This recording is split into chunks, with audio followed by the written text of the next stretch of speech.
It would be a shame to see it fall into the hands of another house. I imagine you'd do almost anything to prevent that from happening, wouldn't you? Ask any Lannister, and they'd do whatever was necessary to save Casterly Rock. It would be unfortunate to see another house lay claim to what's yours. Yes, Your Grace. I would do anything. I see.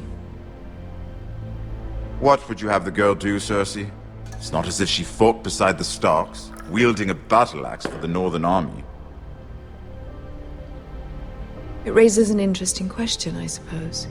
Can we truly blame those who end up on the wrong side of the war?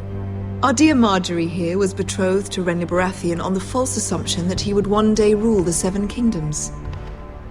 Can we fault her for her mistake? Should she be held accountable?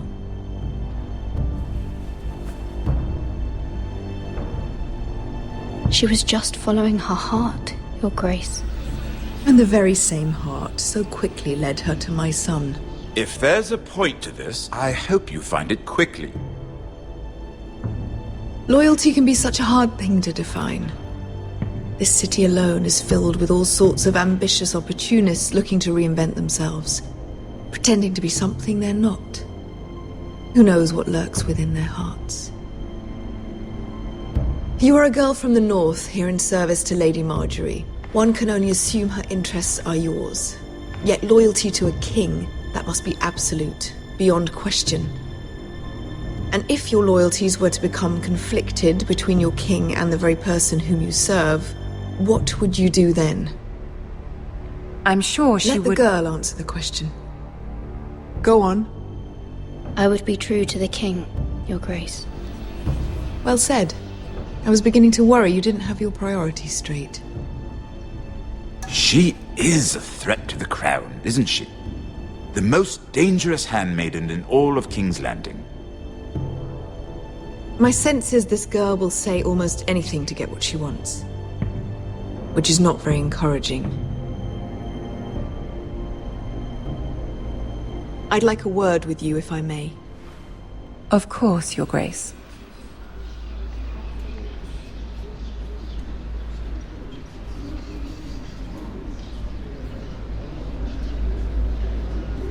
I'll walk you out. This may come as a surprise, but I met your father once, at the tourney at Lannisport. Even then he didn't trust Roose Bolton. We only spoke briefly, but your father struck me as an honorable man. You have my condolences for his loss. These would be trying times for your family, even under the best of circumstances. Thank you, Lord Tyrion. That's very kind of you to say. That certainly took courage. To so publicly declare your loyalty to Joffrey for all to hear. Poor Lady Marjorie was humiliated, although Cersei seemed quite pleased. It was quite the first impression. I, of course, found it all highly entertaining. I was trying to appease her. I think that was clear to everyone. My sister and I have our differences. She takes great pleasure in her little charades. I take mine in thwarting them. We must find our amusements where we can. She threatened to give your ironwood to another house. It is the Master of Coin who decides such matters. The Crown needs boats. Boats need wood, and I speak for the Crown in this regard, not her. What are you suggesting? I suppose the Crown could be persuaded to secure ironwood from House Forrester. Lady Marjorie might not look favorably on such an alliance. And it would infuriate Cersei. Although what would be amusing for me might prove rather dangerous for you and your house. Are you willing to risk that? It's a risk I'm willing to take, Lord Tyrion. Please. You are a brave girl, aren't you? I'll consider it. Now, if you'll excuse me, I promised Sansa I would join her for dinner tonight. 3 beautiful bottles of Dornish wine await my arrival. The mere thought of them makes me thirsty already. Thank you for the advice, Lord Tyrion. Just be careful. This is not the North. King's Landing can be a nest of vipers to the uninitiated.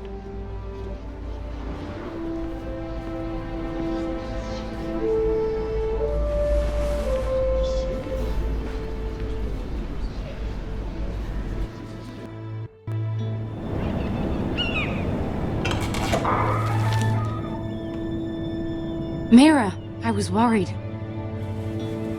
How was it? Cersei has a way of looking at you as though you're nothing. It went well. Really? That's a relief. Cersei is known for being rather difficult. Lady Marjorie has spent the entire day working on seating arrangements for the wedding. Of course, you and I are seated way at the back, here with the 4th cousins and the 9th-born sons. Ah, Sir Jaime. I wouldn't mind tarnishing that white cloak of his. Sarah! What? It's true. And Oberyn Martell, the Red Viper. I'm told he has a paramour, which I doubt is Dornish for wife. You'll get us in trouble. We're just having some fun. Perhaps Lady Marjorie could make the right introductions. Who knows? We might meet our future husbands. Although, marrying a king, I can only imagine what that would be like. Would you marry Joffrey if it meant you'd become queen? He does have a certain look about him, and he's always treated Lady Marjorie well. Which is more than you can say for his mother. I don't want to be queen, no matter who I'd have to marry. Don't want to be queen? You northerners. You'd make a perfect scepter. Well, I would marry him. Imagine the power you would have as Queen of the 7 Kingdoms. I might even allow you to be my handmaiden. Let's see, who else should we marry off? Brienne of Tarth and Tyrion Lannister. What a perfect match! Sir Bronn and... What are you doing?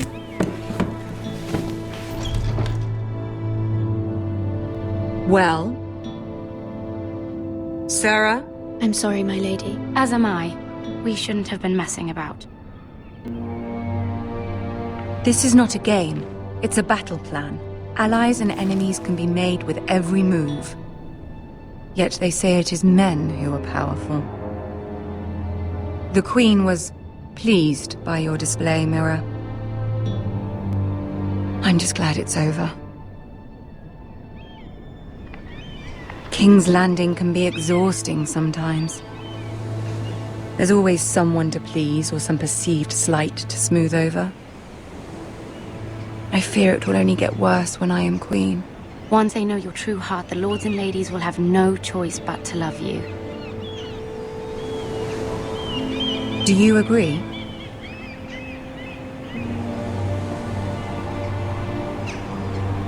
It doesn't matter what you feel. It only matters what you say. You learn very quickly. Your words to Cersei were brave, but I know you must fear what the Boltons might do to your family. I do appreciate your willingness to appease her, as difficult as it may have been. Thank you, my lady. There's been something on my mind. Something important.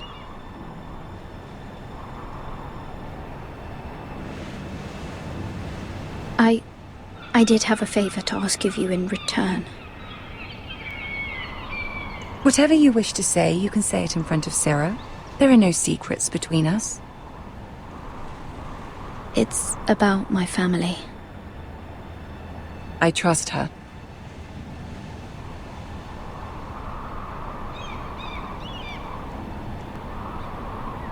I prefer to speak with you alone.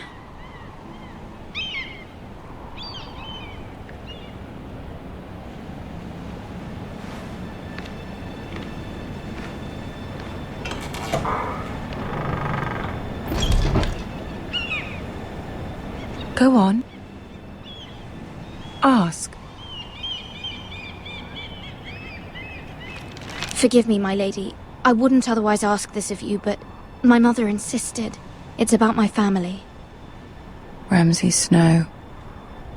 What would you have me do? My mother fears our family will suffer if Ramsay is left to do as he likes. She thought, if a raven could be sent to the Boltons to let them know House Forrester has the protection of the crown. I know it's a lot to ask of you, and I wouldn't otherwise, but she insisted. That is no small request. Especially now. I know, my lady, and I wouldn't ask this of you otherwise. But my mother has left me no choice. She insisted. Joffrey knows only too well your family fought for the Starks, and now you would have me ask him to intervene. Is the situation that dire? Joffrey will not look favorably on such a request. It is that dire, my lady. I fear for my family's safety.